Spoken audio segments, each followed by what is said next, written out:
Hey everyone, welcome to the show. I'm doing it old school today. For those of you who've been with me from the beginning, you know this is how I did the podcast and the YouTube show to start off with a still image. But yeah, I'm still not, my eyes are still not good right now. So, anyway, this is the way it's got to be for right now. But I will be back on camera very soon, I promise. So, here's the deal. Gen Z is over Trump. They're done. They're ghosting him. Just and here's the thing, Republicans can't afford to lose any of these people because despite Donald Trump's lies, he did not win in a landslide. You all know that. So Republicans need to hold on to as many of these people as they can. And Donald Trump is just bleeding Gen Z supporters right now. So check this out. This was an article from originally from an outlet called iPaper, but it's blocked. It's behind a paywall. So anyway, this was Raw Story's version of it, their story about the story. And in the original, they talked to Rachel Janfaza. She, for anybody who doesn't know, she's a political pundit. She conducts Gen Z specific focus groups. And she was quoted talking about how young voters are increasingly drawn to outsider candidates because they feel like, rightfully, that the government is broken. It's just not working for them. Well, Gen Z voters who went for Trump in 2024, they're not seeing JD Vance as an outsider. So even though you see this picture of him in this article, this is not who they want. This is not what they're going for.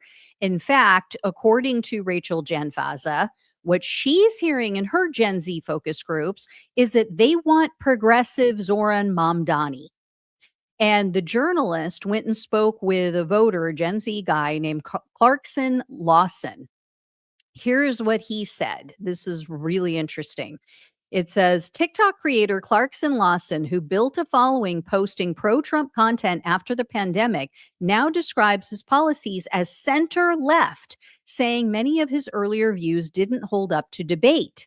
I didn't really start posting about politics until after COVID, he told the iPaper. Trump's messaging of institutions are bad, they all need to be burned down, really resonated with me. So, this is the thing. This is why Democrats need to see this as a wake up call as well. Because, these people, young voters, they are sick of the same old, same old. Okay. They're tired. And what do they think that it says to them when you have these corporate owned politicians like Kirsten Gillibrand, who literally, I think she's taken it back and apologized, but she went out there and called Zoran Mamdani a jihadist. And other members of the Democratic Party said that as well. They refused to endorse him. They called him anti Semitic. So, what does that say to these voters? Right? They need to wake up. And this is not the only evidence that I have. We're seeing all kinds of Gen Z defections from Trump. In fact, there was a recent New York Times focus group, and this was also of just Gen Z voters. Okay.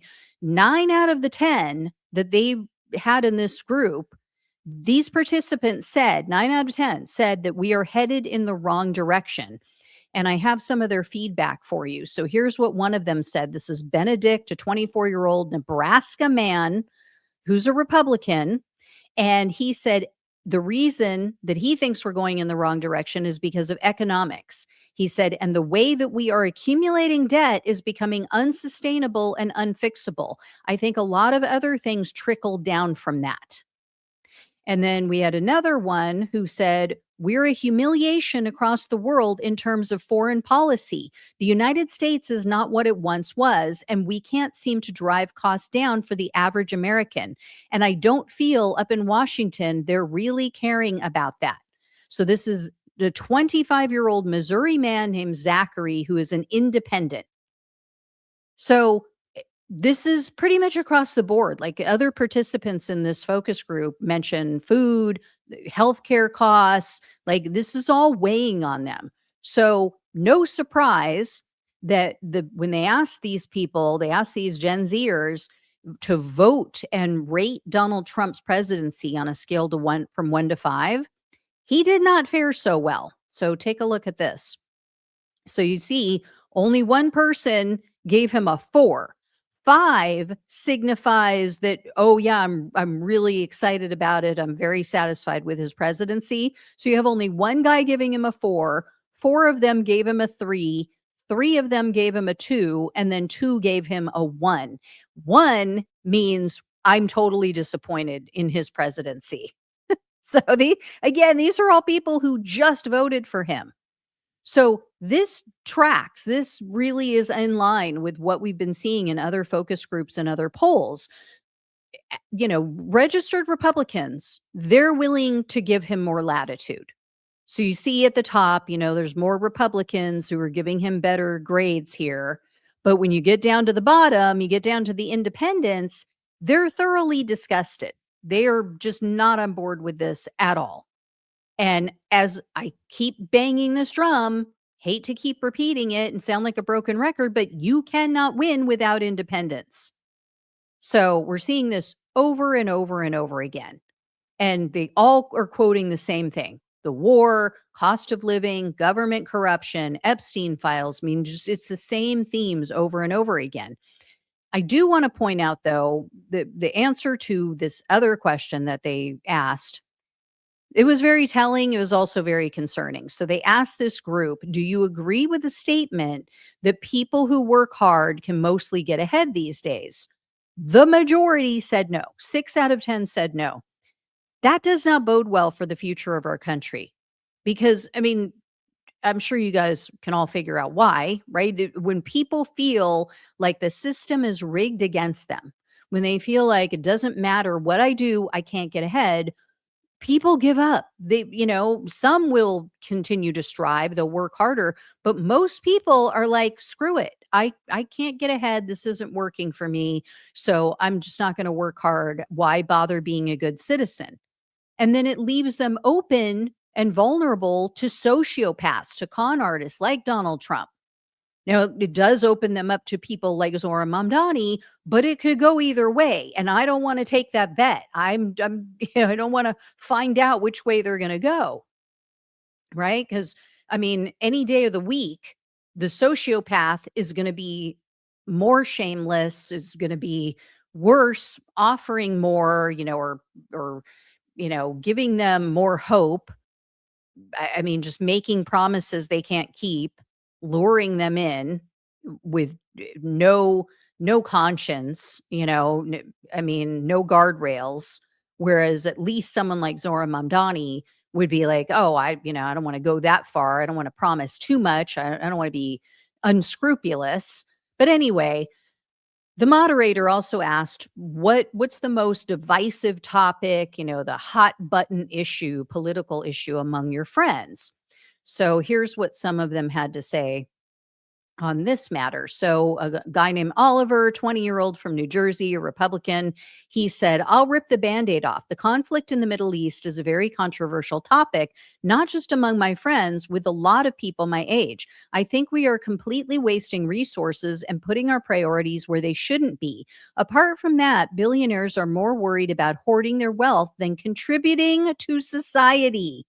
So I know. I can already hear what you guys are saying. I mean, first of all, he's kind of sounding like a socialist, right? Oh, billionaires are more worried about hoarding their wealth than contributing. Wow. Yeah, that's kind of what progressives have been saying for a long time, like Bernie Sanders.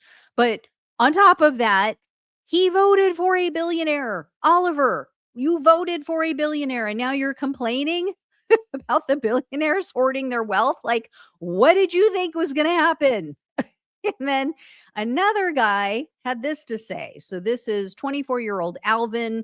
He's a Republican. This is the guy who gave Trump a 4. He is the one who gave him the highest score. He said, "Capitalism versus communism is a big issue for me, especially in New York. Socialism is appearing as a political party here in the United States." So very clearly, the guy does not know what he's talking about. I mean, first of all, it's not socialism, it's democratic socialism.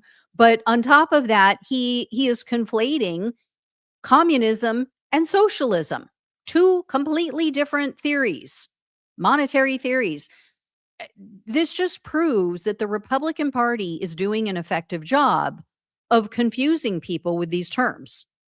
And here's my issue, and here's why I am pissed off at the Democrats over this, which may sound funny because it's like, well, the Republicans are doing this, but Democrats are playing right into their hands. You have Democrats out there, corporate Democrats, who help this. They aid in confusing these voters because they're out there slamming Bernie Sanders. They're out there slamming Zoran Mamdani and DSA and all of the Democratic Socialist candidates or anybody who codes that way. So they're helping the Republicans to paint the entire party with a commie brush. I mean, this isn't just going to stay with the progressives. So if Democrats really want to do themselves a favor, they'll cut this shit out because all it's doing is painting the entire party with the commie brush. If they think that this is only going to affect the candidates who are running under a DSA heading or who, like and support some democratic socialist policies, they couldn't be more wrong. So anyway, I mean, they use the same argument against the progressives, right? Oh, why are you trying to help the right? Why are you trying to help MAGA? Why are you trying to help Trump?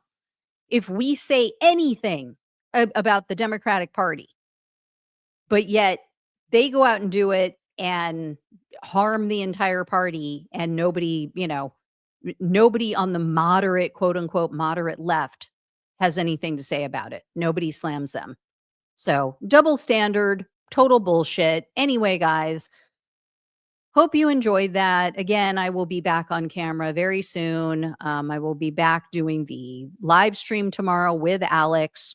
We'll see what I come up with then, if I have a still shot or what the deal is. But anyway, thank you all so much for watching and listening. Please like, share, and subscribe. Please donate if you can. Love you all. Take care. Talk with you soon.